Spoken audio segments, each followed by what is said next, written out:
They offered me $10,000 to sell my memories. That's how it started. A simple ad. Need quick cash. Upload unused memories and get paid instantly. It sounded ridiculous at first, like one of those scams your grandparents fall for. But then I looked into it. The company was real. Backed by tech giants, regulated by the Emotional Property Exchange Authority, and even endorsed by some minor celebrities who claimed it helped them emotionally declutter. And I was broke. Rent was 2 months behind. My job had just been absorbed by an automation wave.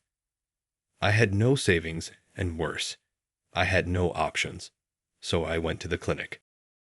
It looked like any other wellness spa. Soft lights, calming music. A receptionist with an artificial smile that didn't quite reach her eyes.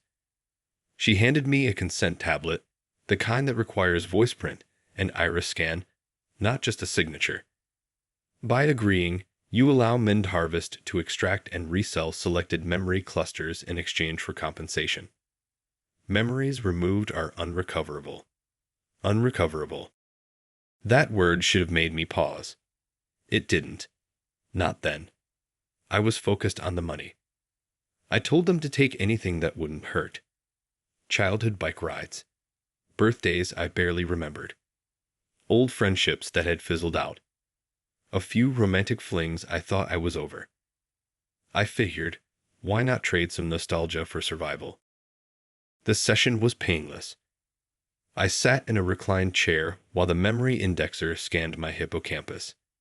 They showed me little clips, flashes of old events, and asked me to confirm if I was willing to part with each one. I nodded again and again. They said I was the perfect candidate. Emotionally detached. Efficient. Cooperative. When I walked out, 10,000 credits hit my account. Instantly. That night, I ate like royalty.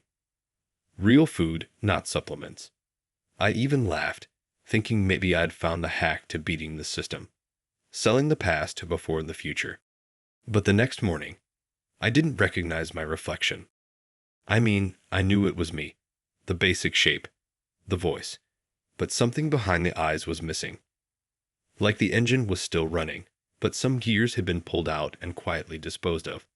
I tried to call my sister. She answered with hesitation in her voice. Hey, are you okay? Why wouldn't I be?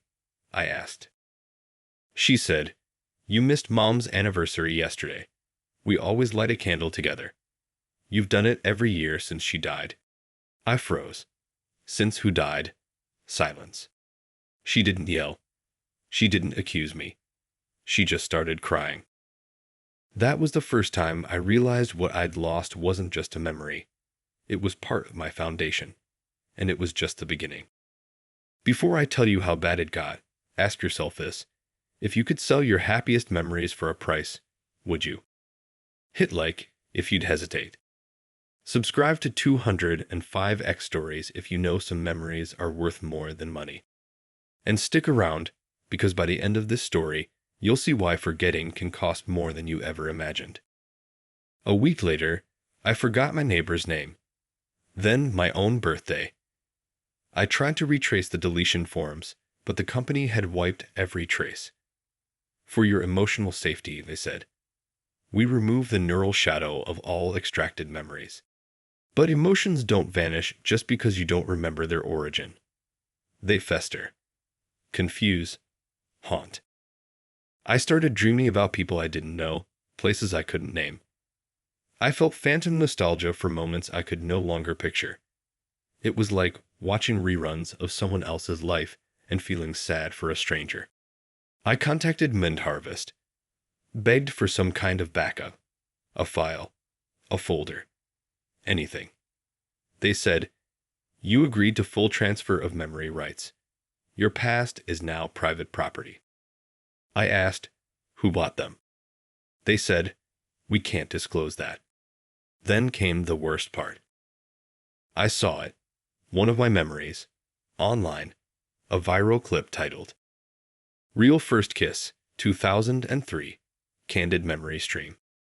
It was me, younger, nervous, leaning in toward a girl in the school hallway.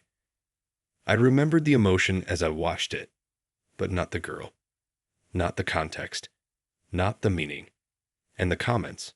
Such a raw moment. This guy doesn't even know he's being watched now.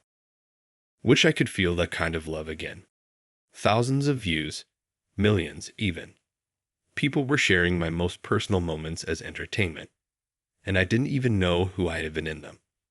That's when it hit me. I hadn't just sold memories, I'd sold myself. Memories aren't just stories, they're anchors. They define your relationships, your fears, your dreams. Without them, you're just a reaction machine, a shell with no backstory. I tried to rebuild, relearn myself, made a list of who I thought I'd been. Friends sent photos, some were familiar. Most were strangers. I started collecting items. A jacket I apparently wore every winter. A notebook filled with writing I didn't recognize but signed with my name. But no matter how hard I tried, I couldn't fake the weight those memories used to hold. It's one thing to remember a fact. It's another to feel it. Then the nightmares began. I'd dream of voices in my head, arguing over who I was. Like echoes from people who had watched my memories and interpreted them however they wanted. I'd hear comments like, "He was probably just insecure." "No, he was sweet. Look how he smiled." Or worse, "Imagine not knowing your own life." It wasn't paranoia, it was reality. Turns out, Mind Harvest doesn't just sell to media platforms. They sell to emotional simulators, memory recreation addicts, nostalgia junkies. There are people out there, reliving my life. They feel more connected to my past than I do. And me? I'm not even a guest in it anymore. One night, I sat in front of a mirror and asked myself, "Who are you?" I waited. No answer. Just a face that used to mean something. So now I wander the city. I don't speak unless spoken to. I live off-grid. Analog. The past I sold is gone. The future, I'm not sure I have one. But if I do, I won't trade it. Because $10,000 fixed my bills. But it bankrupted my soul. Some things aren't for sale, even when you're desperate. If this story hit a nerve, subscribe to 205X Stories now. Like this video if you believe your memories matter. Comment below. Would you sell your past for $10,000 if it meant forgetting your first love? And share this with someone who thinks their memories are just data. Because, once they're gone, you don't get to feel who you were ever again.